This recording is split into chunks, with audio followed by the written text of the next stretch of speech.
Seigneur, ta parole est grande, elle demeure à jamais. Ta parole est infaillible, rien ne peut la supprimer. Bienvenue chers téléspectateurs, bienvenue toutes et tous de partout dans le monde à un nouvel épisode de notre programme d'études bibliques quotidien Toute la Bible. Nous continuons notre étude du livre de la Genèse, le premier livre de la Bible. Nous avons fini dans l'épisode précédent d'étudier le chapitre 22 et dans ce chapitre nous avons vu le grand sacrifice, le bélier, retenu par les cornes dans un buisson, qui a été sacrifié à la place d'Isaac sur l'autel. Et nous avons vu que ce bélier est un symbole de notre Seigneur bien-aimé Jésus-Christ, l'agneau de Dieu, qui a été cloué sur la croix pour nous. Il est le Fils unique bien-aimé. Dieu a tant aimé le monde qu'il a donné son Fils unique. Aujourd'hui, nous allons commencer notre étude du chapitre 23 et nous allons étudier la mort de Sarah.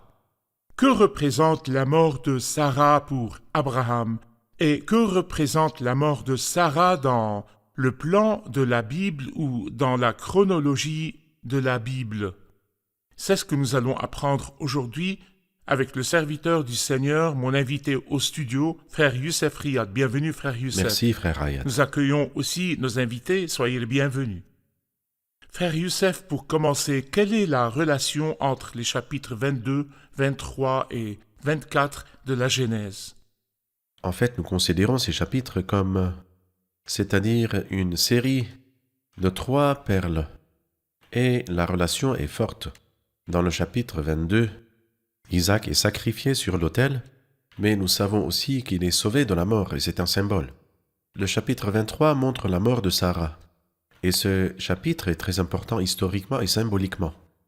Et le chapitre suivant, chapitre 24, le mariage d'Isaac. Donc ce chapitre est entre la mort et la résurrection d'Isaac. Et puis dans le chapitre 24, Isaac épouse Rebecca, c'est une image du mariage entre le Christ et l'Église, comme nous le verrons plus tard. Nous remarquons que l'événement au milieu, c'est la mort de Sarah, la mère de laquelle est venu Isaac, ou l'image de la nation à partir de laquelle le Christ est né dans la chair. Parfait. Donc, nous avons dit qu'il y a le passé, le présent et le futur. Oui. Dans le chapitre 22, il parle du passé, où nous voyons le Christ sur la croix. Le chapitre 24 parle du futur, lorsque le mariage aura lieu, mais entre les deux, il y a le présent, l'événement du chapitre 23. Oui. Parlez-nous plus de ce qui est arrivé dans le chapitre 23. Le chapitre 23 nous parle de la mort de Sarah. Et en vérité, ce chapitre est très important. Et la Bible prend un chapitre entier pour parler de la mort de Sarah. Tout le monde meurt, n'est-ce pas? Mais la Bible sainte prend soin de nous parler des détails de son enterrement, du fait que Abraham a acheté la grotte et il a insisté d'acheter la grotte. Et c'est comme si le thème principal dans la Genèse 23 est en fait le thème de l'enterrement du croyant après sa mort. Et en vérité, s'il n'y avait pas de résurrection des morts, alors pourquoi? Pourquoi donc enterrer le corps puisqu'il ne sera pas ressuscité, il se décomposera? Or, ce n'est pas le cas. Le corps est planté et il est ressuscité comme nous dit 1 Corinthiens dans le chapitre 15. Et c'est aussi pour cela que l'enterrement a eu lieu dans un champ. Le champ où les graines sont plantées dans l'espérance qu'elles se transformeront et prendront une forme plus glorieuse. Nous plantons une simple graine et nous récoltons un fruit plus grand. Et c'est ainsi qu'est la résurrection des morts, comme l'a dit Paul dans 1 Corinthiens 15. Il est semé méprisable et il ressuscite. Il est semé faible, il ressuscite fort. Il est semé corps naturel et il ressuscite corps spirituel. Nous voyons le concept de la semence et la récolte dans l'enterrement et la résurrection. Avant de lire des sections de ce chapitre et d'étudier les idées principales qu'il présente, vous avez dit que ce chapitre se concentre sur l'enterrement du corps des croyants. C'est vrai. Mais concernant l'esprit des croyants, où va-t-il après la mort du corps?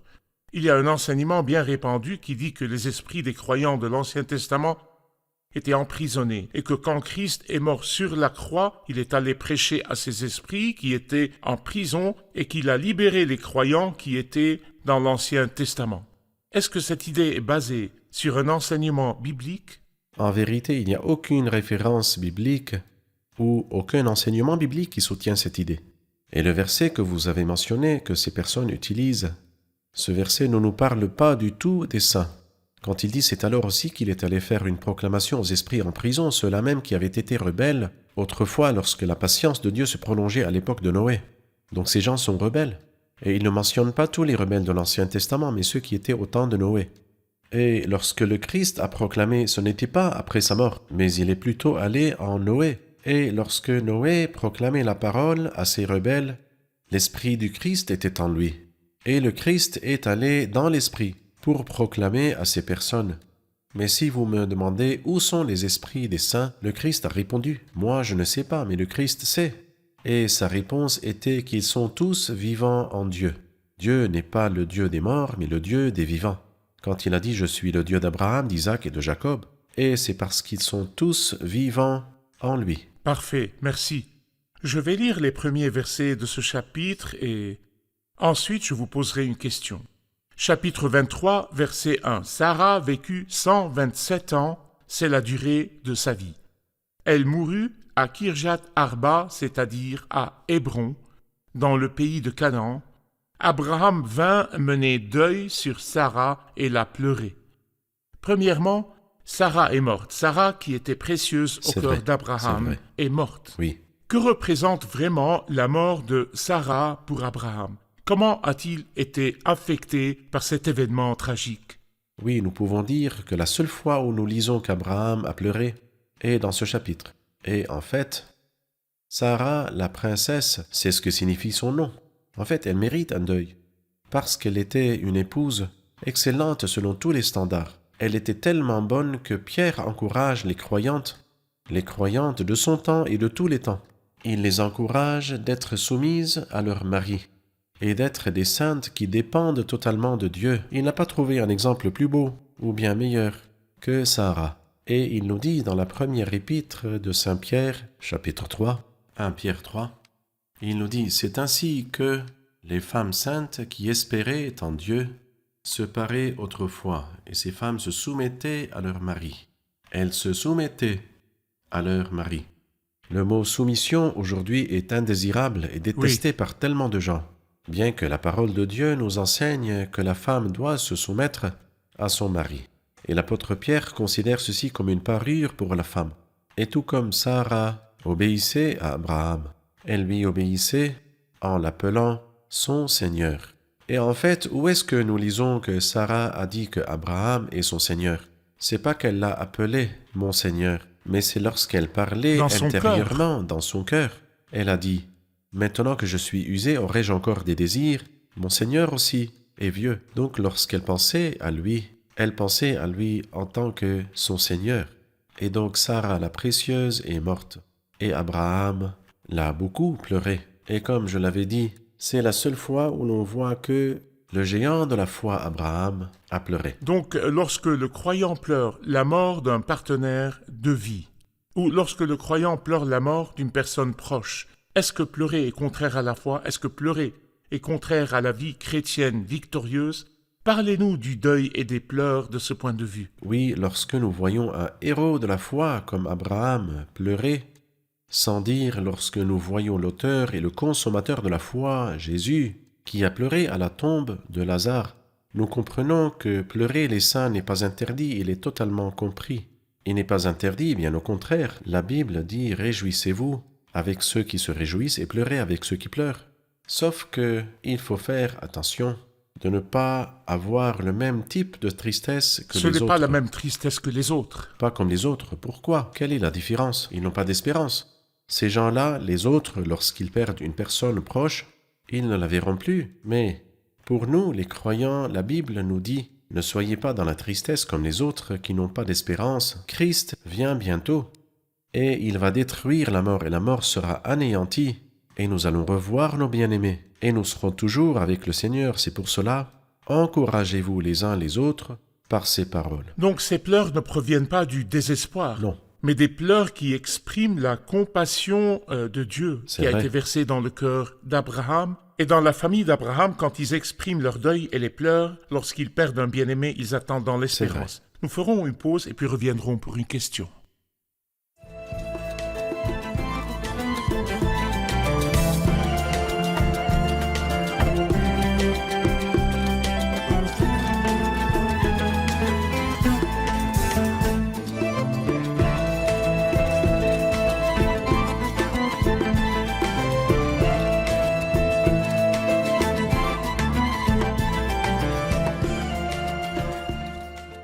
verset 3 dit « Puis Abraham s'éloigna de son corps et dit aux Hittites, « Nous voudrions savoir, frère Ayad, qui sont les Hittites?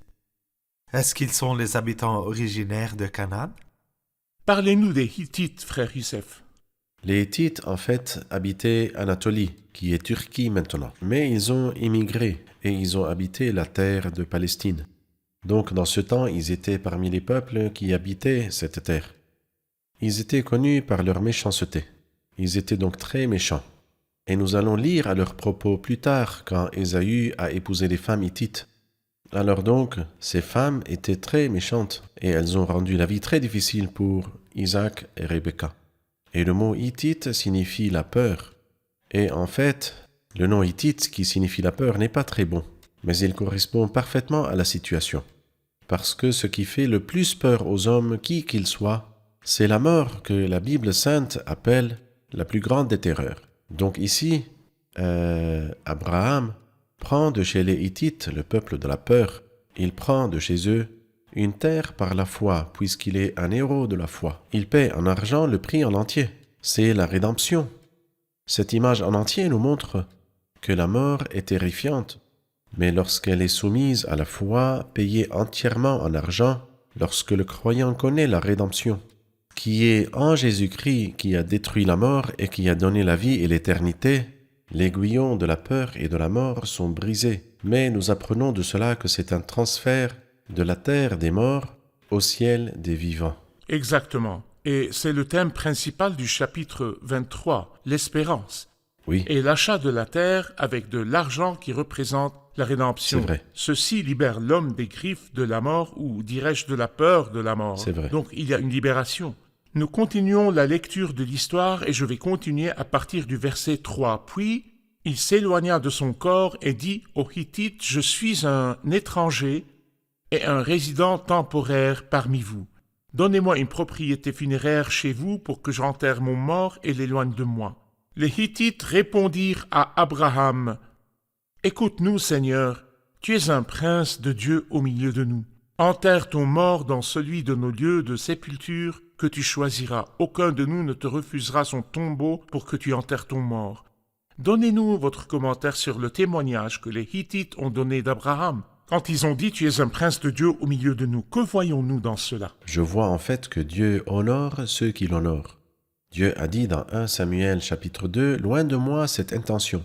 En effet, j'honorerai celui qui m'honore. » Abraham a beaucoup honoré Dieu.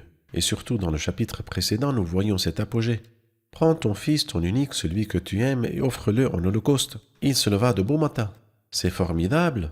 Et ici, nous voyons que Dieu l'honore. Et là, j'aimerais faire une comparaison entre ce que nous lisons dans Genèse chapitre 19, dans le verset 9, et ce qui est écrit ici dans le chapitre 34, le verset 6. Les Hittites ont dit à Abraham, « Tu es un prince de Dieu au milieu de nous. » Tandis que, si nous revenons au chapitre 19, dans le verset 9, ils ont dit « Pousse-toi », ils ont dit à Lot « Pousse-toi ». Puis ils ont dit « Ceci est venu ». La traduction précise était « Cet homme est venu, Oui. celui-là est venu, cet homme est venu séjourner chez nous en étranger et il veut faire le juge. Eh bien, nous allons te faire pire, bien pire qu'à eux. » Donc, Lot n'a pas honoré Dieu.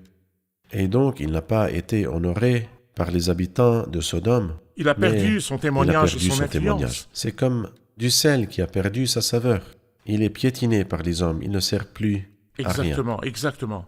Verset 7, Abraham se leva et se prosterna devant la population du pays, devant les Hittites, puis il leur dit, « Si vous permettez que j'enterre mon mort et que je l'éloigne de moi, écoutez-moi, intercédez pour moi auprès d'Éphron, fils de Tsochar, pour qu'il me cède la grotte de Macpéla qui lui appartient et qui se trouve à l'extrémité de son champ, qu'il me la cède contre sa valeur en argent afin qu'elle me serve de propriété funéraire au milieu de vous. » La grotte où Abraham a enterré Sarah est appelée la grotte de Macpéla. Sous peu, Abraham en paiera le prix et il le fera avec de l'argent. Et cette grotte est dans un champ et tout le champ sera à Abraham. Quel est votre commentaire sur ces événements? Que représente le nom de la grotte? Le champ et les arbres, que représentent-ils dans l'enterrement des corps des saints et croyants? Alors, le mot Macpéla signifie double. Et on dit que c'est une grotte à 2 ouvertures, c'est ce qu'on dit. Et bien sûr, si tel est le cas, elle aurait une très belle signification. Que nous enterrons, mais en espérant que cette personne qui est enterrée, cette personne sortira de nouveau de la tombe. Ou, autrement dit, nous semons, c'est pourquoi la grotte est dans un champ. Nous semons dans l'espérance que l'esprit est éternel, même s'il est enterré dans la tombe. Alors donc, si un croyant est mort et posé dans une tombe, ce n'est pas du tout la fin. Ceux qui sont entrés dans la tombe en sortiront. Mais aussi, je voudrais dire une chose. Lorsque nous comparons entre le grand et respectable héros de la foi, Abraham, et entre l'auteur et le consommateur de la foi, Jésus, il y a 2 différences. La première différence est qu'Abraham habitait dans les tentes, merveilleux. Mais le Christ, il n'avait même pas une tente.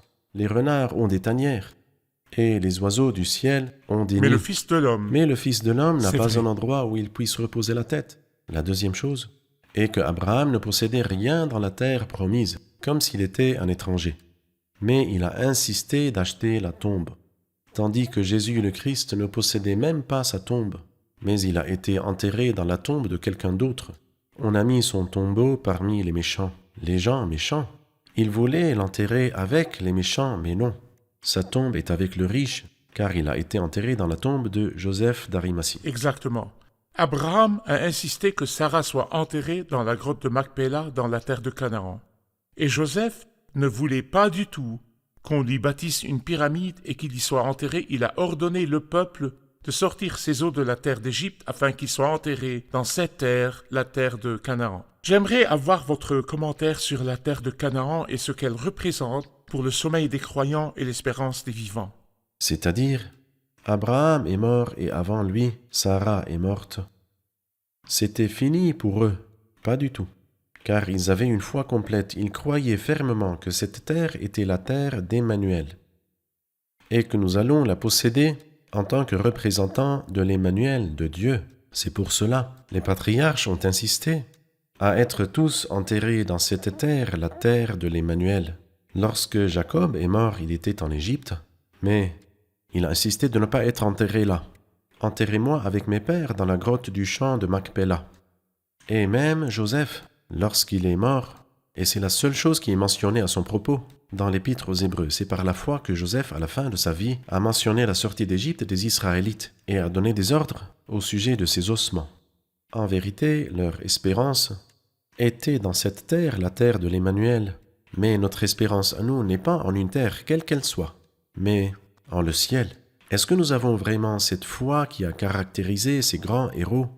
Le monde, la terre, s'approche de leur fin, mais nous sommes des étrangers et nous serons dans le ciel avec le Christ et bientôt. Parfait, merci. Nous ferons une pause et puis reviendrons pour une question.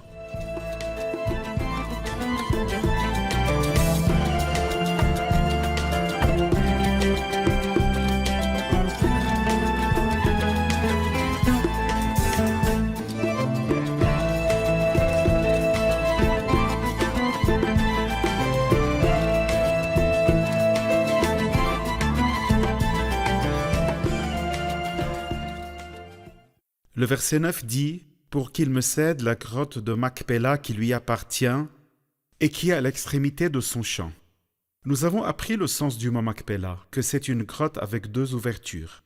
Mais que veut-il dire par « à l'extrémité de son champ » ? À vous, frère Youssef. Oui, je comprends de l'emplacement de la grotte qui était à l'extrémité du champ que Abraham était une personne séparée. Et en fait, ce chapitre nous montre qu'il était vraiment séparé, bien qu'il fût un prince de Dieu au milieu d'eux. Mais il ne forçait pas son autorité, et il ne les connaissait même pas. Si vous regardez le verset 13, lorsque Éphron parle avec Abraham, et après Abraham lui dit « Écoute-moi, je t'en prie. Écoute-moi, je te donne le prix du champ. » C'est-à-dire, il était séparé d'eux. Ici, dans le chapitre 23, il est séparé dans son deuil du peuple de la terre. C'est pourquoi il n'a pas pris la grotte au milieu du champ, mais à l'extrémité du champ. Dans le chapitre 24, nous voyons qu'il est séparé dans les célébrations aussi. Donc, il est séparé dans le deuil, dans les célébrations, séparé aussi. Ne prends pas une femme pour mon fils de parmi les filles des Cananéens, au milieu desquelles j'habite. Et je pense que c'est une leçon, que nous n'avons pas besoin de quitter le monde, mais de nous séparer spirituellement et moralement des méchancetés de ce monde qui vont à l'encontre de Dieu. Parfait. Dans l'introduction de l'épisode, vous avez lié les chapitres 22, 23 et 24. Vous avez dit que le 22 représente le passé, 24 le futur et 23 le présent. Ou entre une mort et une autre, ou bien lorsqu'Isaac a été offert sur l'autel, lorsqu'un bélier a été offert à sa place, ça représente la croix du Christ et sa mort. Le chapitre 24 représente le jour du mariage, mais le chapitre 23 contient un enseignement lié à la nation hébraïque. Expliquez-le nous. Alors, avant de répondre à votre question, ne pensez-vous pas que c'est très étrange et que ceci ne pourrait exister que dans le livre de Dieu, qu'en fait, le nom d'Isaac n'est pas du tout mentionné dans le chapitre 23. C'est vrai. Bien qu'il fût le fils unique. Et Abraham a pleuré, mais Isaac, c'était sa mère. Et il paraît qu'il est resté triste pendant un temps, et lorsqu'il a épousé Rebecca, il a été consolé après la mort de sa mère. Donc c'est sûr qu'il était en deuil. Pourquoi Isaac n'est-il pas mentionné dans ce chapitre, même avant cela? Lorsque Abraham l'a offert sur l'autel et l'a pris comme d'entre les morts, comme par un symbole, après cela, nous ne lisons rien d'Isaac, rien du tout. Abraham est revenu chez ses serviteurs, mais où est Isaac? Il n'est pas mentionné du tout. Et c'est une image qui n'aurait pas été possible dans un autre livre que la Bible sainte. Oui. Vous avez connu la mort et votre vie est cachée avec le Christ en Dieu. Le Christ était caché après sa mort et sa résurrection. Est-il apparu au monde? Est-ce que le monde Après la l'a vu résurrection, le monde ne l'a jusqu'à pas ce vu. temps? Bien sûr. Pas du tout, jusqu'aujourd'hui. Et le monde ne le verra pas jusqu'à son deuxième avènement dans le pouvoir et la gloire. C'est le premier point. Puis deuxièmement, si le chapitre 22 nous montre la mort et la résurrection du Christ symboliquement, et le chapitre 24 parle du mariage entre le Christ et l'Église, alors le chapitre 23 doit signifier la destitution de la nation, qui est la nation d'Israël et qui est représentée par Sarah. Alors comme Isaac vient de Sarah qui l'a enfanté dans la chair, c'est-à-dire que Israël est celle dont le Christ est venu selon la chair. Tout comme il fallait destituer Sarah, il fallait aussi destituer la nation d'Israël avant que le mariage n'ait lieu entre le Christ et l'Église. La Bible ne peut être que l'œuvre de Dieu, sinon ce serait impossible d'avoir les événements dans cette ingéniosité. C'est formidable. Un dernier rappel aux chers téléspectateurs de la relation présente entre les trois chapitres est trouvé aussi dans les psaumes 22 et 23 et 24. Les mêmes Le nombres. passé, le présent et l'avenir. vrai. C'est le livre de Dieu. C'est vrai. Je vous remercie, frère Youssef. Nous allons récapituler l'épisode avec nos invités. C'est sûr que nous avons beaucoup appris aujourd'hui et nous allons partager ce que nous avons appris. Nous voyons le témoignage des Hittites concernant Abraham. Tu es un prince de Dieu au milieu de nous. Et combien le croyant peut affecter son entourage et les gens étrangers autour de lui. Parfait. C'est encourageant que bien que la mort existe, nous avons l'assurance de la résurrection. Si nous regardons la mort dans l'enterrement et la tombe, il est semé méprisable, il ressuscite glorieux. Parfait. J'étais encouragé en apprenant que la grotte se trouve à l'extrémité du champ. Nous en avons appris qu'Abraham s'était séparé. Il était séparé dans son deuil, comme dans les célébrations. Le croyant n'est pas de ce monde. Merci, que Dieu vous bénisse. Merci, frère Youssef, que Dieu vous bénisse. Chers téléspectateurs, nous avons lu aujourd'hui l'histoire de la mort de Sarah et Abraham était en deuil, humainement parce qu'il était un homme de foi. Mais Abraham aussi avait de l'espérance. Abraham a acheté le champ et il a payé son prix en argent. La Bible a parlé de l'argent en tant que le prix de la rédemption. La rédemption libère de la peur et elle libère de la peur de la mort. Personne ne peut être complètement rassuré sauf à travers la rédemption dans l'œuvre du Christ sur la croix. Chers téléspectateurs, si un jour vous perdez un partenaire ou un parent, je voudrais vous dire de fixer les yeux sur l'avènement du Seigneur. Bientôt le Christ viendra. En effet, le Seigneur lui-même, à un moment donné, à la voix d'un archange et au son de la trompette de Dieu descendra du ciel. Et ceux qui sont morts en Christ ressusciteront d'abord. Un jour viendra où nous reverrons tous nos bien-aimés qui nous ont quittés. Les morts ressusciteront et nous, les vivants, serons transformés, et ainsi nous serons toujours avec le Seigneur. Encouragez-vous donc les uns les autres avec ces paroles. Et la seule chose qui a payé le prix de la résurrection est la mort du Christ et sa résurrection rédemptrice. Maintenant, nos âmes et nos esprits ont été rachetés, et nous attendons la rédemption des corps. Nous nous reverrons dans le prochain épisode. Que Dieu soit avec vous.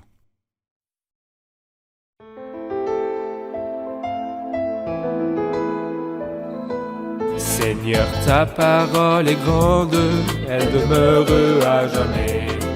Ta parole est infaillible, rien ne peut la supprimer.